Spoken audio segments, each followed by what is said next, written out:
La loi autorise toute personne victime d'une agression de riposter.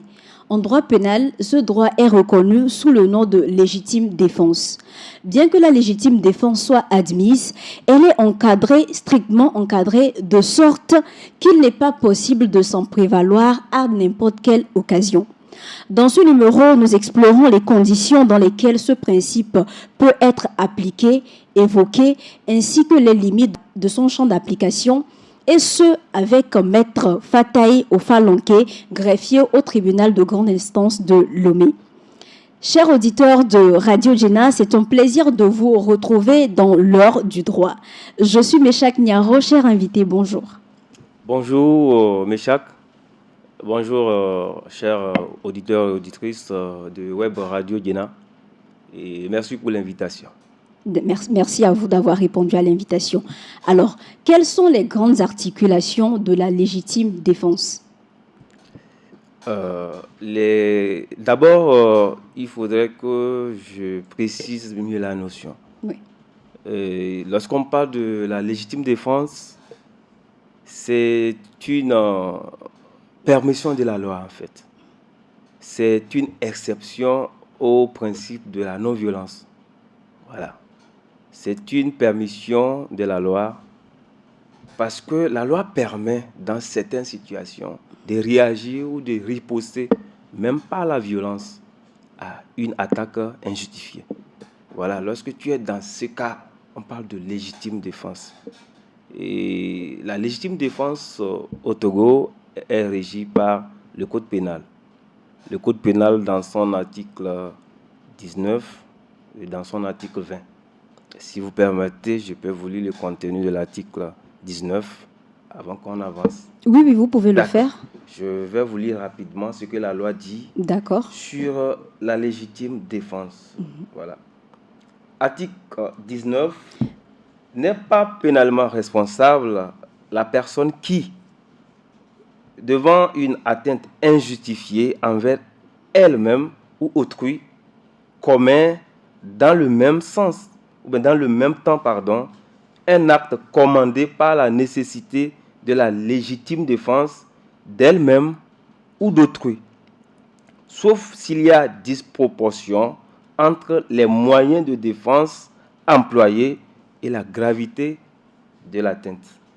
D'accord. Dans cette disposition, il y a tous les éléments pour caractériser la légitime défense. Oui. Alors, la lecture de cet article qui régit la légitime défense, qui explique la légitime défense, me vient en tête, me soulève une question que je voudrais vous poser.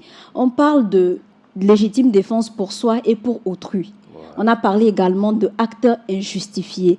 Est-ce que vous pouvez mieux nous expliquer ces termes ? D'accord. L'on parle de la légitime défense pour se protéger soi-même ou pour se protéger autrui. On va même au-delà pour protéger les biens. Ça, c'est l'article 20 de notre code. On y reviendra. D'accord. D'accord.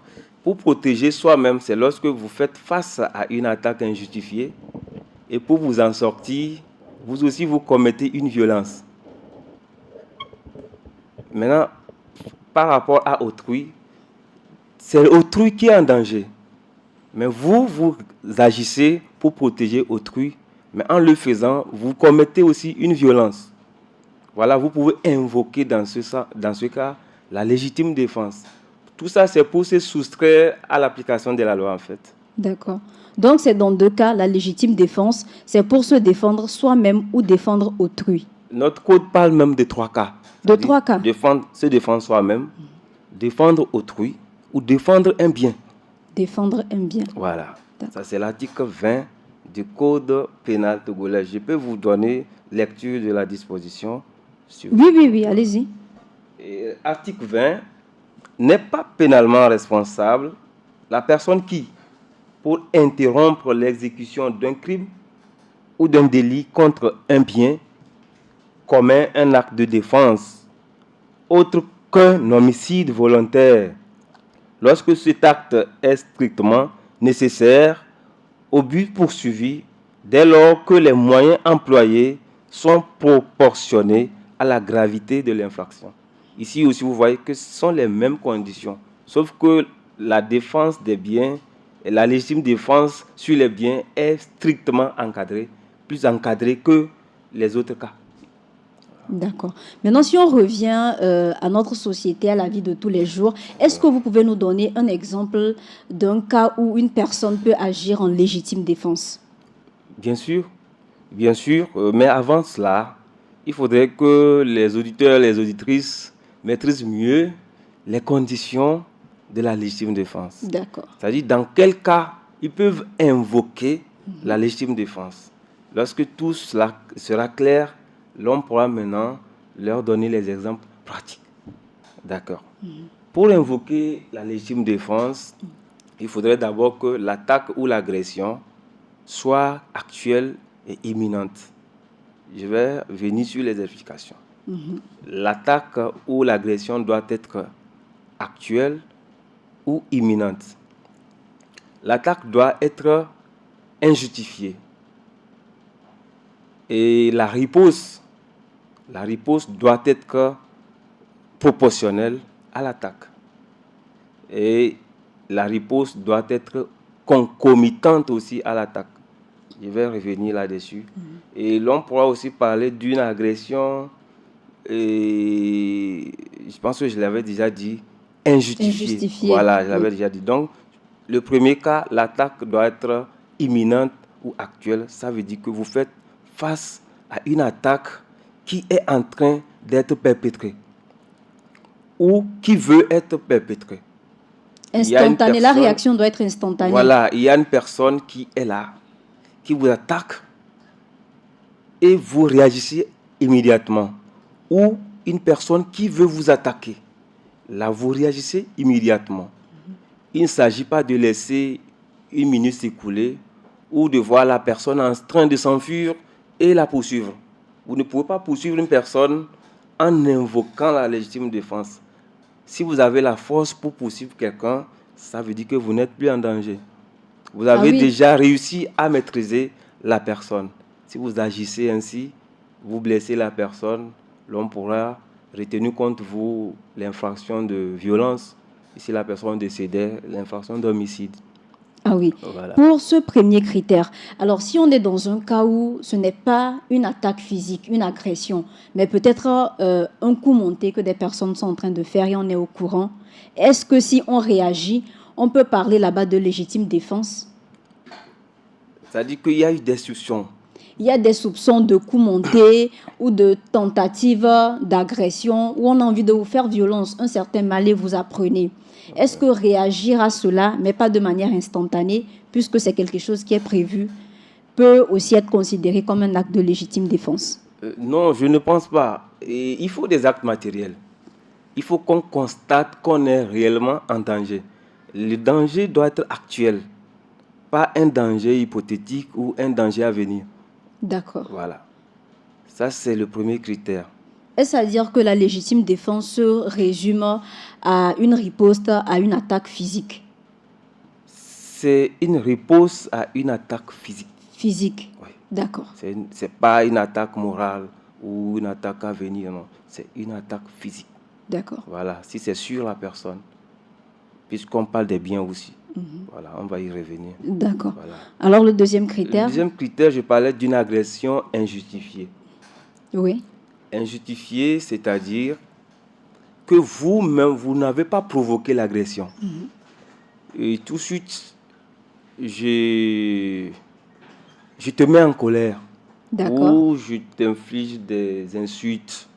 Tu as réagi, peut-être en me giflant. L'on pourra dire que j'ai provoqué l'agression. J'ai provoqué ton agression. D'accord. Voilà.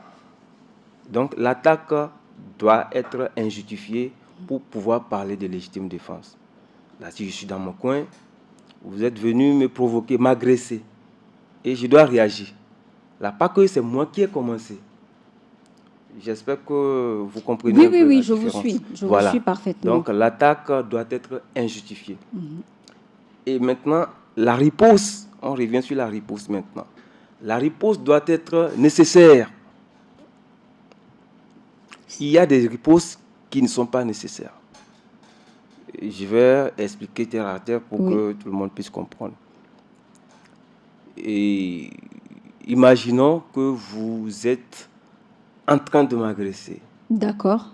et que votre frère ou votre collaborateur fait irruption dans la salle, ou 2 ou 3 personnes font irruption, sont venus pour vous sauver. Oui.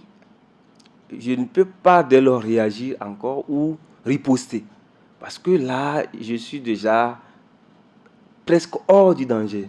Parce qu'il y a les gens qui sont venus à mon secours. Là, j'ai d'autres solutions. Parce que ces personnes qui sont arrivées peuvent essayer de maîtriser celui qui est en train de m'attaquer. Mais si dans ce cas, je prends un couteau et je blesse la personne, l'homme pourra me dire que cette riposte-là, elle n'est pas nécessaire. Ce que je dois faire, c'est peut-être maîtriser la personne, conduire cette personne vers les autorités compétentes. Mais je ne dois pas réagir en blessant la personne. Là, ma riposte n'est plus nécessaire. Elle est nécessaire lorsque je n'ai plus d'autre choix. Je suis seul, je dois aussi me défendre parce que je fais face à quelqu'un qui veut porter atteinte à ma vie, qui veut me blesser. Le seul moyen que j'ai pour m'en sortir, c'est de réagir, c'est de le blesser, c'est d'exercer la violence sur la personne. Mais s'il s'avère que j'ai un autre moyen pour m'en sortir, je ne dois pas l'attaquer. Voilà. D'accord. Donc, C'est en ça la riposte nécessaire. Voilà, la riposte doit être nécessaire. Nécessaire veut dire que tu n'as pas un autre choix. Le seul choix que tu as, c'est de riposter. On peut invoquer le cas de force majeure. Bon, si on le veut, le cas de force majeure, mais je ne vais pas raisonner dans ce sens. D'accord. Mais c'est que tu n'as aucun choix. Le seul choix que tu as, c'est de l'attaquer ou de riposter. D'accord. Désolé, voilà. Ça, c'est le deuxième cas. C'est-à-dire la deuxième condition pour qu'on parle de légitime défense. Oui. Et il y a une troisième condition, c'est que, et je pense que ça fait déjà la troisième condition. Oui, ça fait la troisième condition. Voilà. Oui. La quatrième, l'attaque doit être, la riposte doit être proportionnée à l'attaque, ou bien proportionnelle à l'attaque, et en même temps concomitante à l'attaque. Ça aussi, on va l'expliquer. Oui. Quand on dit que la riposte doit être proportionnelle à l'attaque, ça voudra dire qu'il faut l'équilibre des armes. L'équilibre des armes. Voilà, l'équilibre des armes. Une personne qui prend un canon pour tirer sur une mouche. Vous voyez que la mouche n'est pas aussi dangereuse pour qu'on la tue avec un canon. Ou tout de suite, j'essaie de vous gifler. Vous étiez en danger. Hein. Vous prenez un couteau, puis vous me blessez. L'on vous dira que votre riposte n'est pas proportionnelle à mon attaque. Vous pouvez aussi essayer de me gifler ou de faire autre chose qui soit proportionnelle à mon attaque. Mais prendre un couteau ou un coupe-coupe pour me blesser, l'on vous dira que la riposte est excessive. Vous voyez? Donc les armes doivent être égales. Si on est en présence, des armes blanches, voilà, chez l'auteur de l'agression, la victime aussi doit utiliser une arme blanche pour se défendre. Voilà, elle ne doit pas prendre une arme réelle et tuer la personne. Mais si il y a des armes blanches qui peuvent aussi tuer. Oui. Et là, dans ce cas, les juges apprécieront. Lorsque l'arme blanche peut vous tuer, vous aussi, vous pouvez prendre un fusil pour tirer sur la personne. Il faut quand même que les moyens soient équilibrés. Si l'arme blanche est utilisée pour ôter votre vie, vous aussi, vous trouverez un moyen pour résister. Là, on ne vous dira pas que pourquoi vous avez pris l'arme blanche pour résister. C'est parce que la personne voulait l'utiliser pour vous tuer. Dans ce cas, les moyens sont équilibrés. Mais lorsque vous n'êtes pas totalement en danger, vous n'allez pas prendre une arme pour résister face à celui qui est juste en train de vous donner un seul coup. Vous comprenez ce que je veux dire? Oui. Voilà. Donc la riposte ici doit être proportionnelle à l'attaque. Mais elle doit être est concomitante aussi à l'attaque, c'est-à-dire c'est immédiatement. Immédiatement. On ne doit pas attendre 2 secondes et 2 minutes, 3 minutes pour riposter. Lorsque vous ne réagissez pas immédiatement, l'on vous dira que vous n'êtes plus en situation de légitime défense. Il ne faut pas laisser un petit temps s'écouler. Ou comme je le disais au départ, quelqu'un que vous êtes en train de poursuivre et que vous finissez par le blesser, vous ne pouvez pas à la fin invoquer la légitime défense. Parce que votre défense, votre riposte n'est plus proportionnelle, n'est plus concomitante à l'attaque. Voilà. Il faut que ça se passe immédiatement. C'est-à-dire tu réagis, je réagis en même temps. Pour en fait t'empêcher de me faire du mal. Voilà. Est-ce que la loi prend en compte les sentiments ou l'état d'âme dans lesquels se trouvait la victime au moment de réagir? C'est-à-dire que, bon, peut-être qu'on te poursuivait avec un pilon et qu'à cause de la colère que tu as ressentie, tu as réagi avec une machette. Est-ce qu'on prend en compte aussi cet aspect-là? C'est-à-dire vous parlez des sentiments, Oui. c'est-à-dire le mobile, quelque chose qui te pousse à Oui. réagir de telle façon. Oui. Puisque on va dire que c'est un réflexe. Tu réagis à une attaque. Donc peut-être il y a le sentiment de survie, le fait de vouloir s'en sortir, la colère, la peur qui peuvent pousser une personne à réagir de manière disproportionnée à l'attaque reçue. Bon, si on te poursuit avec un pilon et tu réagis, je ne pense pas que cette attaque soit disproportionnée. Puisque là, avec un pilon, imagine, l'homme pourra te tuer avec un pilon. L'homme pourra te tuer avec un pilon. Quelqu'un qui te poursuit avec un pilon, te donne un coup sur la tête et la personne peut ôter ta vie. Et dans tous les cas, les juridictions vont apprécier au cas par cas, puisqu'il y aura plusieurs moyens pour prouver cela. Ça peut être par témoignage, ça peut être... généralement, c'est des témoignages et les auditions des parties pour savoir ce qui s'est passé réellement. Vous voyez un peu. Qui permettent d'évaluer. Voilà, puisque le juge il n'est pas là-bas pour savoir effectivement vous êtes qui est en situation de légitime défense. Mais ça dépendra peut-être s'il y a des témoins et tout. Alors, dites-nous, est-ce que dans la loi, il est énuméré le type de riposte à faire en cas d'attaque? Je n'ai pas compris votre question. Est-ce qu'il y a une liste, puisqu'on dit qu'elle ne doit pas être disproportionnée, est-ce que dans la loi, il est prévu qu'en cas de tel type d'attaque, voilà ce qu'il faut faire, voilà ce qu'il ne faut pas faire? Est-ce que c'est listé? Non. Les types de réactions? Non, la loi ne l'a pas listé. D'accord. Tout va s'apprécier au cas par cas. C'est pourquoi on parle souvent de l'appréciation souveraine des juges. On n'a pas listé qu'en cas de couteau, il faut utiliser le couteau. En cas de canon, il faut utiliser le canon. Non, ce n'est pas comme ça. Ça s'apprécie au cas par cas. Voilà. À l'entame de l'émission, vous avez parlé de la légitime défense des personnes pour soi, pour autrui et pour les biens. Mais est-ce qu'on peut parler également de légitime défense pour les personnes morales, les sociétés, les entreprises qui sont victimes d'une agression, d'un braquage, d'une attaque ou de toute autre forme d'infraction? Légitime défense des personnes morales, déjà qu'on ne peut pas toucher les personnes morales, on ne peut pas parler de légitime défense à l'égard des personnes morales, puisqu'on ne peut pas les toucher, on ne peut pas les voir. Cependant, l'on peut adapter cette situation à la légitime défense à l'égard des biens. Peut-être que c'est un bien d'une personne morale qui est en danger. Là, l'on peut parler de légitime défense, mais légitime défense à l'égard d'une personne morale qu'on ne voit pas. Je pense que l'on ne peut pas parler de légitime défense à l'égard des personnes morales. Très bien. Voilà. Alors, vous aviez dit que vous alliez revenir sur la question de la légitime défense des biens. C'est l'occasion. Ok.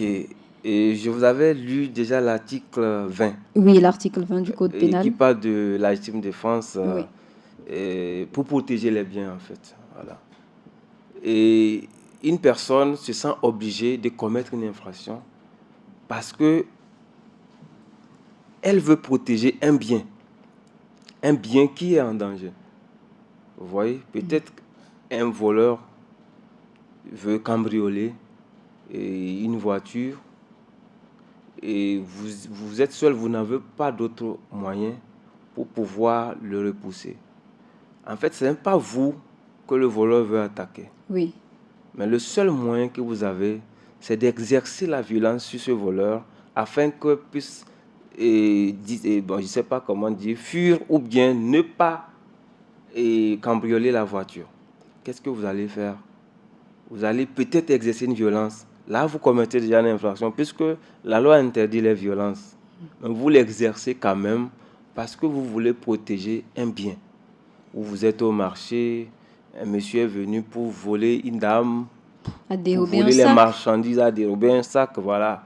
Mais on n'a pas porté atteinte à la vie de la dame ou bien à la personne de la dame. Mais le bien de la dame est en train d'être cambriolé. Qu'est-ce que vous allez faire? Vous allez exercer une violence pour protéger ces biens-là. Voilà. Sauf que la loi a limité ce cas. Vous n'allez pas aller jusqu'à commettre l'homicide. Vous n'allez pas tuer quelqu'un parce que vous voulez protéger un bien. Justement, puisque dans le cas du vol, on assiste souvent à des scènes où une personne a volé, on la dénude, on la déshabille, on la brûle ou on la Et là, frappe. c'est disproportionné. C'est Si disproportionné. vous avez les moyens pour maîtriser cette personne, vous devez la conduire vers les autorités compétentes, vers les unités de gendarmerie ou de police. Voilà. Sinon, il n'y aura plus de frontières entre la légitime défense et la vengeance. Vous voyez? Il faut mettre la différence entre ces deux termes-là. Vous êtes en train de vous défendre légitimement parce que la loi vous le permet, parce que vous êtes en danger ou un bien est en danger. C'est pour protéger soit ce bien ou vous-même ou autrui. Mais si vous vous mettez à tuer la personne, à poursuivre la personne, la lyncher, vous ne protégez plus un bien, vous ne vous protégez plus, mais vous êtes en train de régler un compte. Vous êtes en train de vous faire justice vous-même. Voilà. Et si l'individu en question est un récidiviste qui peut-être a l'habitude de voler, on le surprend, on l'attrape, on le remet aux autorités compétentes et qu'il continue? Oui, en aucun cas, vous n'avez le droit de vous rendre justice. Vous devez conduire cette personne vers les autorités compétentes. Même si c'est récidiviste, ce n'est pas à vous de juger la personne. Ce sont les autorités compétentes qui sont à même de juger la personne. Voilà. D'accord. Alors, en dehors de la légitime défense, il existe également un principe qui est similaire à la légitime défense. Oui, l'état de nécessité. L'état de nécessité. Oui. Est-ce que vous pouvez nous en parler? Voilà, l'état de nécessité, effectivement, ça s'apparente à la légitime défense. Sauf qu'il y a une différence entre les deux notions. Et l'état de nécessité, c'est la situation d'une personne qui fait face aussi à un péril imminent, soit la personne elle-même fait face à un péril, soit autrui qui fait face à un péril, mais qu'on est obligé de commettre une infraction afin de pouvoir s'en sortir. Voilà un peu ce que je peux dire par rapport à l'état de nécessité. C'est-à-dire, vous êtes en danger. Oui, vous êtes dans une situation périleuse et vous vous sentez obligé de commettre une infraction. Je prends l'exemple de l'affaire Dame Ménard, ça c'est en France. Une dame était obligée de voler du pain pour protéger son enfant qui mourait de faim. Et voilà, l'affaire a été amenée à la justice. Le juge a dit que la dame n'a pas commis une infraction. La dame a volé le pain pour pouvoir nourrir son enfant qui était en train de mourir de faim. Et c'est là qu'on avait sorti la théorie, mais la notion de bon juge. Mais cela ne veut pas dire qu'à chaque moment qu'on a faim, il faut aller voler. Mais c'est un exemple pour illustrer la notion. Et je me suis arrêté devant un feu rouge. Derrière moi, il y a un véhicule qui a perdu contrôle. Je me dis que si je ne bouge pas, cette voiture va venir me renverser. Je serai obligé de violer le feu rouge et partir. En violant le feu rouge, j'ai commis une infraction. Mais je pourrais me justifier en invoquant l'état de nécessité. Voilà. Voilà la différence entre l'état de nécessité et la légitime défense. La légitime défense, en fait, C'est toi qui commets une infraction, tu agresses quelqu'un. Tu exerces la violence sur une personne et après tu invoques la théorie ou bien le principe de légitime défense. Au niveau de l'état de nécessité, vous ne ripostez pas. Vous commettez juste une infraction pour sortir d'une situation. D'accord. Voilà. Alors, pour le cas de la nécessité... Et Oui, allez-y. l'état de nécessité aussi a une base légale dans notre code pénal. Je vais vous donner lecture de l'article 24 D'accord. pour que les auditeurs et auditrices puissent Oui, le comprendre de micro, s'il quoi vous je plaît. parle. Oui, allez-y. Article 24 n'est pas pénalement responsable la personne qui, face à un danger actuel ou imminent, qui la menace ou qui menace autrui ou un bien, commet un acte nécessaire à sa sauvegarde, celle d'autrui ou du bien, sauf s'il y a disproportion entre les moyens employés et la gravité de la menace. Voilà le contenu de l'article 24. Et c'est ce que je viens d'expliquer. Et ici aussi, il faut que la réaction soit proportionnelle. Vous ne pouvez pas, si je reviens sur l'exemple de la dame ne peut pas aller voler 1 million tout de suite pour dire que c'était pour sauver mon enfant qui mourait de faim. Là, elle a volé. La dame n'a pas volé pour pouvoir nourrir son enfant. On sait qu'on ne va pas utiliser 1 million pour nourrir un enfant qui est en train de mourir de faim. Voilà, il faudrait que ça soit aussi proportionné. Alors, est-ce que le principe de l'état de nécessité est régi par les mêmes critères que la légitime défense? Ce sont les La mêmes riposte critères. nécessaire, riposte... Oui, sauf que ici, l'on ne parle pas de la riposte par D'accord. rapport à la légitime défense. L'on ne parle pas de la riposte. Mais on veut sauvegarder une situation. Je relis l'article. N'est pas pénalement responsable la personne qui, face à un danger actuel ou imminent qui la menace ou qui menace autrui ou un bien, commet un acte nécessaire à sa sauvegarde, à la sauvegarde d'autrui ou à la sauvegarde du bien. Vous voyez? Un acte nécessaire. Ici aussi, il faut que ton acte soit nécessaire. Si tu as un autre moyen pour t'en sortir, à supposer que la dame avait à côté d'elle un peu de fruit, quelque chose pour pouvoir sauver l'enfant, elle ne serait pas obligée d'aller voler du pain. Lorsqu'on constate que tu as un autre moyen pour t'en sortir et que tu as juste volé du pain, là, tu n'es pas en situation d'état de nécessité. Voilà. D'accord, super. Maintenant, qu'arrive-t-il lorsque des actes de légitime défense débouchent à des infractions telles que des meurtres, des crimes? Oui. En Que ce moment, ça débouche sur des meurtres ou des crimes, l'essentiel est que la légitime défense soit fondée. Il peut y avoir des morts, mais si vous arrivez à justifier par les critères que vous avez listés, et vous arrivez à justifier votre situation de légitime défense, les juges apprécieront.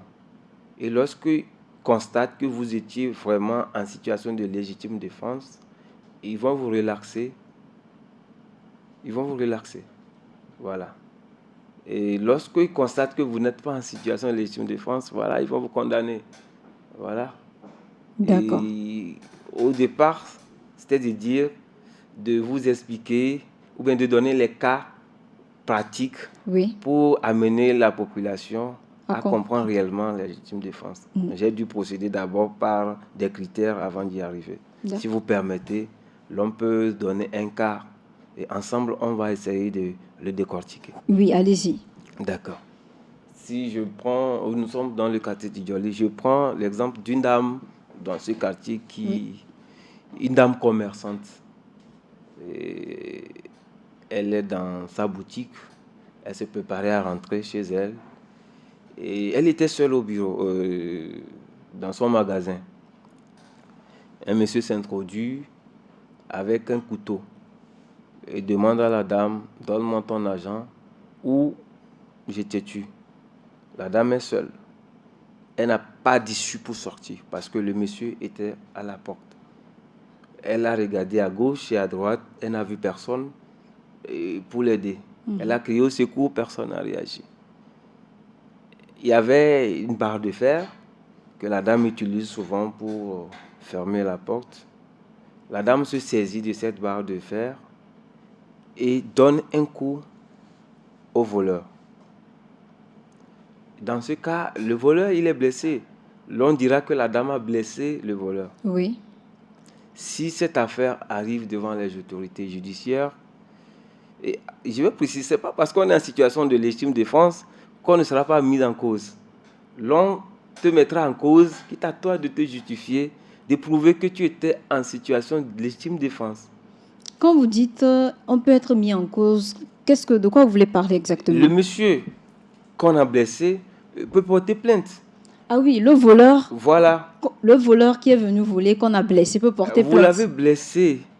Voilà. Et c'est justement ce qui va vous amener à vous en sortir, puisqu'on était venu pour vous voler. Vous comprenez? Mais au départ, lorsqu'on porte plainte, lorsque le voleur porte plainte, il ne dira pas que lui, il était allé pour voler. Il dira juste qu'on l'a blessé. Si celui qui l'a blessé n'arrive pas à prouver son innocence, vous voyez qu'on peut le condamner.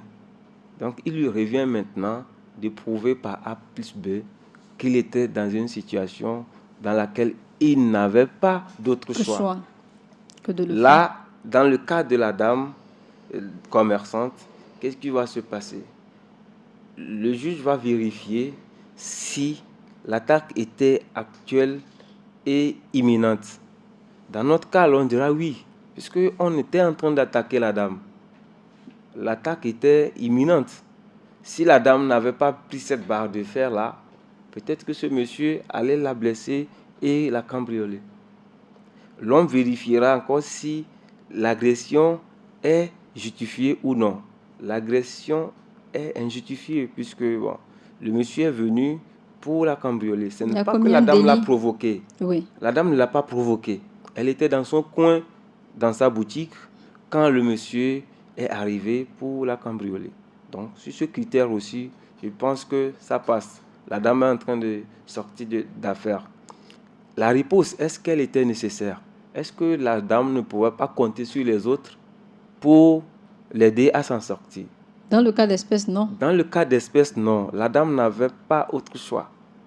Le seul choix que cette dame avait était de se saisir de cette barre de fer-là et blesser le monsieur. Voilà. Est-ce que c'est proportionné? L'on pourra dire, le monsieur qui tenait un couteau, ce n'était pas pour venir caresser la dame. Ah oui. Et la dame a pris cette barre de fer pour se défendre, même si la barre de fer est un peu dure. Quand même, l'on peut dire que le moyen utilisé est proportionné. Parce que je ne sais pas ce que la dame pourra, elle ne peut pas prendre son pagne pour commencer par frapper le monsieur. La barre de fer, je pense que c'est un moyen qui est proportionnel à l'attaque. Et un moyen dissuasif. Voilà. Et on parlait aussi de concomitance. Au moment où on était en train de l'attaquer, la dame a réagi immédiatement. Elle n'a pas laissé un petit temps s'écouler et commencé par poursuivre le monsieur. Et après, une fois qu'elle s'est saisie du monsieur, elle a commencé par lui donner les coups. D'accord. C'était immédiatement qu'elle a réagi.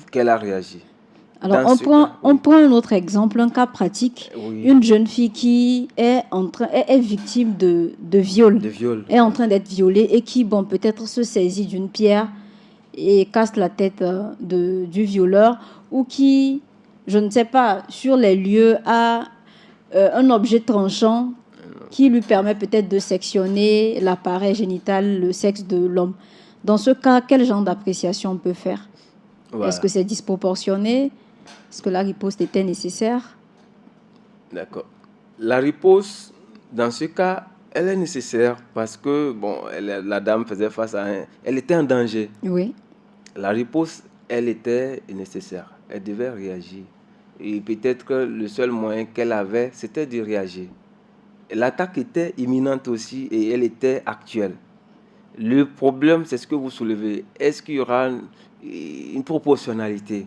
Puisque vous avez dit, qu'elle a fait quoi au monsieur? Elle s'est saisie d'un objet tranchant, peut-être un tesson de bouteille, Oui, une lame, un couteau, et a oui, sectionné l'appareil génital de de, monsieur. du violeur. Oui, la question est de savoir maintenant si la riposte n'était pas excessive.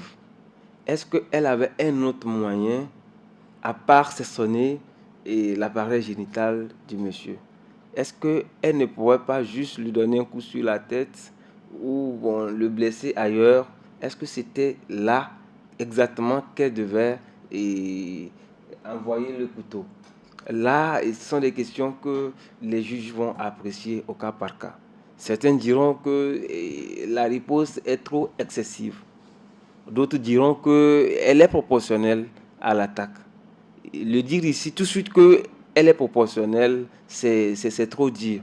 Ce sont des situations par moments complexes. En fait, quand on parle de légitime défense, c'est une notion très complexe où parfois on n'arrive pas à mettre même une limite entre cette notion-là et la notion de vengeance dont j'avais parlé.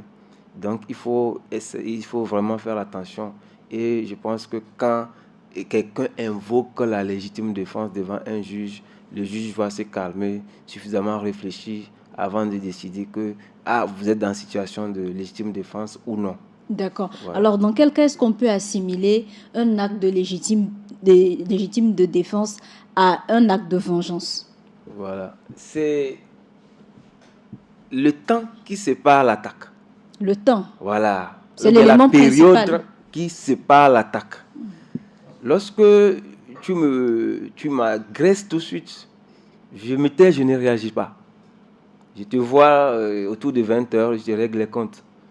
Là, je ne suis pas en situation de légitime défense. Je ne peux pas invoquer la légitime défense pour être exonéré de la responsabilité pénale. Mais si je le fais immédiatement, là, je peux invoquer la légitime défense.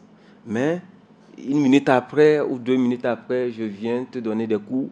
Je ne suis plus en situation de légitime défense. Voilà. La vengeance, elle vient après. Après. Mais lorsque vous réagissez immédiatement, vous êtes en situation de légitime défense. Maintenant, Voilà. pour le cas cité plus tôt, où vous aviez dit que, bon, voilà, on pouvait dire que l'acte était disproportionné, on pouvait l'assimiler à un acte de vengeance. Est-ce qu'il faut considérer aussi, comment dire ça, le degré de la réponse pour dire, même si ça a été fait immédiatement? Oui, c'est pourquoi l'on dit que ces critères sont cumulatifs. Ce n'est pas parce que ça a été fait immédiatement qu'on est en situation de légitime défense. Ça a été fait immédiatement, oui. Mais la réponse à l'agression n'est pas proportionnelle. Voilà. Comme on le disait, je prends un couteau, je réagis et face à celui qui était en train de me gifler. La réaction était immédiate. Et j'étais vraiment en danger parce que tu voulais me gifler. Mais je me suis saisi d'un couteau. L'on ne peut plus retenir la légitime défense. En fait, il ne s'agit pas de vengeance ici, hein, mais on va juste dire que vous avez blessé quelqu'un. Là, l'on pourra vous reprocher les faits de blessure volontaire. Ou lorsque la personne décède, on va vous parler d'homicide volontaire, ou bien de meurtre. Vous comprenez? Voilà. Il ne s'agit pas toujours de dire lorsqu'il n'y a pas légitime défense, il y a vengeance, non. Mais lorsque vous blessez quelqu'un ou vous tuez quelqu'un, vous arrivez juste à vous justifier par la légitime défense. Si vous arrivez à convaincre les juges ou les jurés, ça dépend des cas dans lesquels on se situe. Si c'est en matière criminelle, ce sont les jurés et les juges professionnels. Si vous arrivez à les convaincre, ça passe. Mais si vous n'arrivez pas à les convaincre, l'on va vous condamner. Quitte à vous d'avoir un bon avocat. Et voilà, il faut aussi avoir un bon avocat. Surtout quand tu es novice en la matière, l'avocat, lui, sait comment établir la légitime défense, comment ficeler le dossier pour convaincre les juges qu'effectivement, le client était en situation de légitime défense. Bon. Si toi-même, tu es capable de te défendre, tant mieux. Mais lorsque tu as un avocat, c'est encore mieux. Très Voilà. bien. Alors, dites-nous, est-ce qu'il y a possibilité d'invoquer la légitime défense en matière civile? En matière civile, Oui. c'est-à-dire... C'est-à-dire, Je généralement, peux on avoir un parle de... exemple. Généralement, quand on parle de légitime défense, c'est en matière pénale, puisqu'il y a les cas d'infraction. Mais quand on prend l'état de nécessité où, bon, on peut commettre un acte civil, est-ce qu'on peut Oui, l'invoquer? un acte civil, comment? C'est-à-dire, Un donnez-moi un exemple, tout de exemple, suite, un voilà. exemple ne me vient pas en tête, mais Aucun est-ce que c'est exemple ne vient. En possible? fait, on parle de légitime défense seulement en matière pénale. D'accord. Voilà, en matière pénale ou en droit international. On parle aussi de légitime défense en droit international entre les États, où Ah oui, certains États disent que j'ai réagi parce que il y avait une attaque et je devais riposter. Donc les oui, États aussi invoquent la légitime défense. Mais à part cela, c'est en droit pénal qu'on parle de légitime défense. Là, on ne peut pas en parler en matière civile. L'intérêt de la légitime défense, c'est quoi? C'est pour s'exonérer de la responsabilité pénale. C'est pour se soustraire à l'application de la loi. Lorsque l'on veut vous condamner, vous dites, ah, c'est vrai, j'ai fait tant, j'ai commis l'infraction, c'est vrai, mais il y avait des faits justificatifs. En fait, la légitime défense aussi, c'est un fait justificatif. Tu es en train de justifier pourquoi tu l'as fait. d'accord. Voilà. Sinon, en Alors, matière civile, on ne peut non, pas parler de... on ne l'invoque pas. Voilà. Super. Alors, un dernier mot avant de clôturer cette émission. D'abord, je vous remercie de l'occasion que vous m'avez donnée et pour m'exprimer et pour expliquer à nos chers auditeurs et auditrices et la question de la légitime défense. Et moi, j'invite la population à réfléchir 1000 fois avant de réagir lorsque elle fait face à une agression. Lorsque vous faites face à une agression, la première des choses, c'est de vous calmer et voir qu'est-ce qu'il y a de faire. S'il y a un moyen pour appeler au secours, n'hésitez pas à le faire. S'il y a un moyen pour maîtriser celui qui est en train de vous attaquer, n'hésitez pas à le faire. C'est au cas où vous n'avez pas d'autre choix que vous allez recourir à une violence. Puisque la légitime défense, c'est la réaction justifiée à une attaque injustifiée. Voilà. Et aussi comprendre que l'attaque doit vraiment être injustifiée. Et la force un policier t'arrête tout de suite, on te met les menottes, toi tu penses que tu étais en danger, tu commences par frapper le policier. Oui. Vous voyez un peu que là, vous ne pouvez pas invoquer la légitime défense. Ce n'est pas dans toutes les situations que l'on invoque la légitime défense. Et toi, le voleur, la police est en train de te poursuivre. Tu dis que voilà, parce qu'on me poursuit, je suis en danger.